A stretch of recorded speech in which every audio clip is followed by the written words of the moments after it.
Instalaciones eléctricas de alta tensión, ITC-RAT6, aparatos de maniobra de circuitos. Maniobra de circuitos. Las maniobras de interrupción y seccionamiento de circuitos deberán ser efectuadas mediante aparatos adecuados a la operación a realizar. A lo que se refiere es a que tendrán que ser capaces de soportar la intensidad de cortocircuito máxima prevista en su punto de instalación. Es decir, en ningún caso, debido a una falla, podrá ser dañado ninguno de los elementos de maniobra.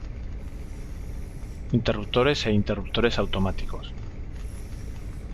Los interruptores automáticos, que son los que se encargarán de despejar las corrientes de cortocircuito en el caso de que se den, el reglamento y la instrucción no nos exige ningún método técnico. Es más, nos propone o nos deja libre que sea mediante sistemas basados de uso de dieléctricos con aceites, mediante aire comprimido, mediante hexafluoruro de azufre, mediante vacío, o técnicas basadas en los principios de soplado magnético o de autosoplado. Tanto interruptores o interruptores automáticos indicarán claramente si están abiertos o cerrados. Esto es un método de seguridad para saber en todo momento y a ciencia cierta si el circuito o el elemento está cerrado o abierto. Interruptores e interruptores automáticos. Nos dice que la maniobra en los interruptores podrá efectuarse de la forma que se quiera, ya pueda ser mecánico, mediante un resorte, o eléctricamente mediante una bobina o un motor, o incluso por aire comprimido. En cambio, se prohíbe la utilización de interruptores con apertura y cierre manual, en los que el movimiento de los contactos sea dependiente de la actuación del operador. Esto lo que nos quiere decir es que si la apertura y el cierre no lo hace con la suficiente velocidad, podría ser que el poder de corte sea menor, pudiendo producir cebados y accidentes. Entonces, lo que nos dice es que siempre tendrá que ser mediante un accionamiento, como hemos comentado en el punto anterior, mecánico, por solenoide, motor, que sea constante y que no sea dependiente del operario. Nos dice también que el disparo de los interruptores automáticos tiene que ser de disparo libre. Esto lo que quiere decir es que en ningún caso se podrá tener una posición en el interruptor que haga que el disparo se omita. Es decir, el disparo siempre va a prevalecer ante cualquier posición que se coloque el interruptor, de modo que disparará siempre. Y además de lo dicho anteriormente sobre el disparo libre, también tendremos la posibilidad de dispararlo manualmente.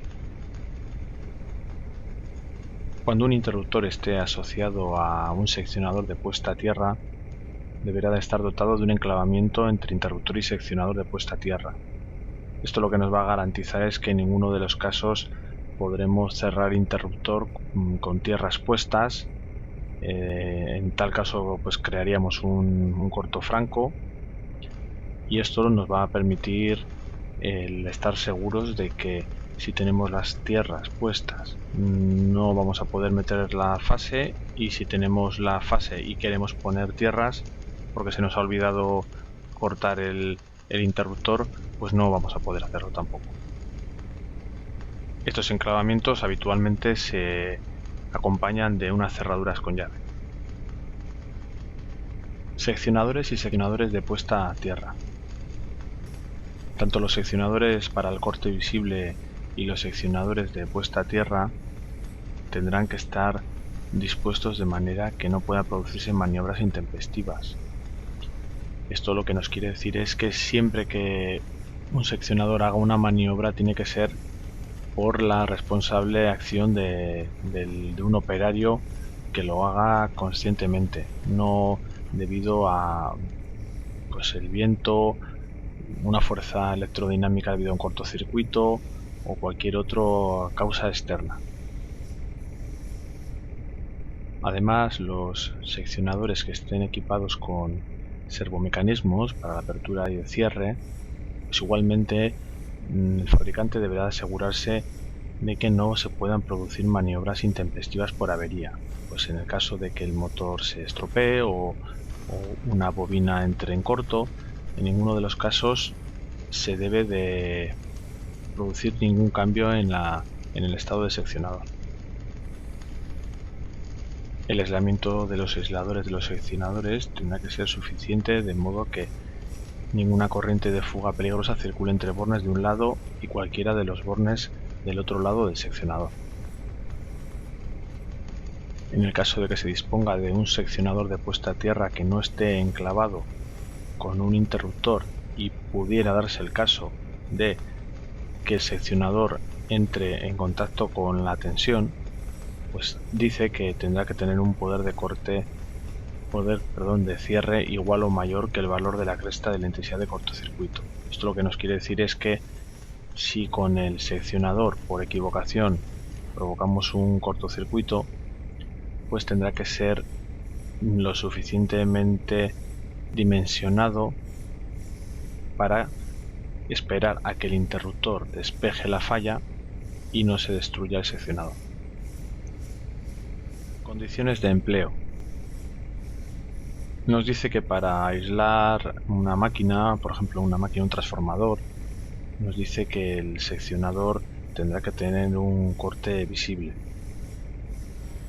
También nos dice que nos da la opción de ahorrarnos los seccionadores en el caso de tener, por ejemplo, un interruptor que sea extraíble y tenga las medidas similares a un seccionador, de modo que tengamos un corte visible y podamos poner a tierra la instalación.